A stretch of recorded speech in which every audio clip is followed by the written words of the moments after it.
അസ്സലാമു അലൈക്കും വറഹ്മത്തുള്ളാഹി തആല വബറകാത്തു. അൽഹംദുലില്ലാ. പ്രിയ സുഹൃത്തുക്കളെ, നമുക്കൊക്കെ ഏറെ പേടിയും ഭയാനകവുമായിട്ടുള്ള ഒരു കാര്യമാണ് ദാരിദ്ര്യം.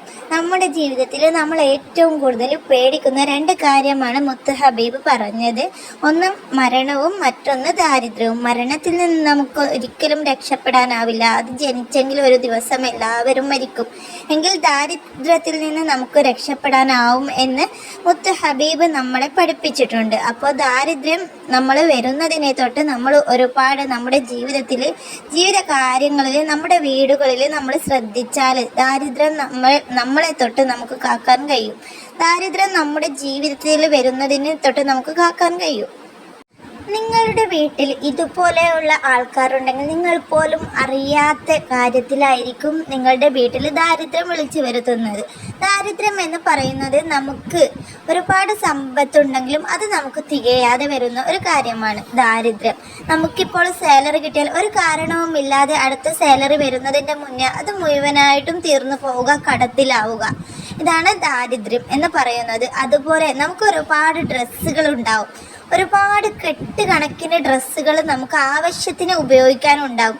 എങ്കിലൊരു കല്യാണം നമുക്ക് വന്നു കഴിഞ്ഞാൽ നമ്മൾ ആ കല്യാണത്തിന് പോകുമ്പോൾ അൾമാരയുടെ മുന്നിൽ വന്നിട്ട് നമ്മൾ പറയും, എനിക്ക് കല്യാണത്തിന് പോകാൻ ഡ്രസ്സില്ലല്ലോ, ഞാൻ ഏത് മോഡലാണ് ഇടുക എന്ന് പറയും.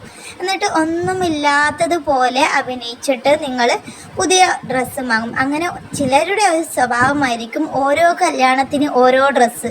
അറബികളുടെ മാതിരി ചില മലയാളികളും ഉണ്ടാവും. അതുപോലെ പൈസ ഉണ്ടെന്ന് വിചാരിച്ചിട്ട് ഓരോ കല്യാണത്തിന് മാസത്തിൽ 2 കല്യാണം ഉണ്ടെങ്കിൽ 2 കല്യാണത്തിനും ഓരോ ഡ്രസ്സ് വാങ്ങും. നമ്മുടെ നാട്ടിൽ അങ്ങനെ ഉള്ളവരുണ്ടെങ്കിൽ ആ ഒരു സ്വഭാവം നമ്മൾ മാറ്റിയെടുത്താൽ നമ്മുടെ ദാരിദ്ര്യം നമ്മളെ തൊട്ട് പിടികൂല. കാരണം ഇത് വല്ലാത്തൊരു ദാരിദ്ര്യം വരുന്ന പടച്ചറബിന് പൊരുത്തമില്ലാത്ത ഒരു കാര്യമാണ് അധികം നമ്മൾ അമിതമായിട്ട് ഡ്രസ്സ് വാങ്ങി കൂട്ടൽ.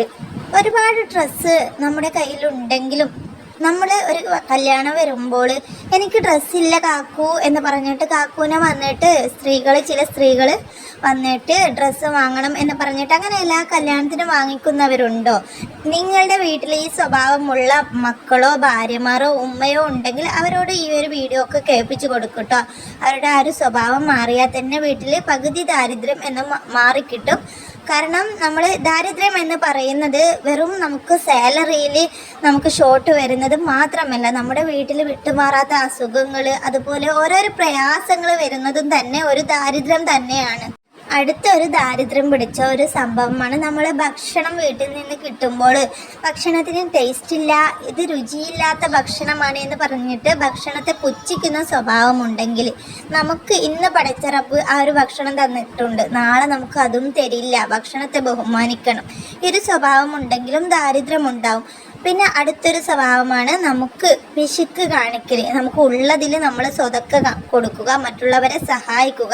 നമുക്ക് ഒരുപാട് സമ്പത്ത് തന്നെങ്കിൽ അത് നമുക്ക് അനാവശ്യമായിട്ട് ഡ്രസ്സുകൾ വാങ്ങിയിട്ടും അതുപോലെ ദൂർത്തടിച്ചും തീർക്കാനുള്ളതല്ല. ദീനിൻ്റെ വഴിയിലും നമുക്ക് ഇസ്ലാമിൻ്റെ രീതിയിലായിട്ട് ചെലവഴിക്കാനും കൂടിയാണ് പടച്ച റബ്ബ് നമുക്ക് സമ്പത്ത് തരുന്നത്. അതുപോലെ നമ്മുടെ വീട്ടിൽ എല്ലാവരും കൃത്യമായിട്ട് നിസ്കരിക്കുകയും ചെയ്യണം. ഖളാ ആക്കാതെ നിസ്കരിക്കുകയും ചെയ്യണം. വീട്ടിൽ ഖളാ ആക്കുന്നവരുണ്ടെങ്കിൽ ആ ഒരു വീട്ടിൽ ബർക്കത്തുണ്ടാവില്ല, ദാരിദ്ര്യം പിടിക്കപ്പെടും. അതുപോലെ നമ്മുടെ ജീവിതത്തിൽ ഇതുപോലെയുള്ള കുഞ്ഞു കുഞ്ഞു കാര്യങ്ങളൊക്കെ ശ്രദ്ധിച്ചു കഴിഞ്ഞാൽ ദാരിദ്ര്യം വരാതെ സൂക്ഷിക്കാനാവും.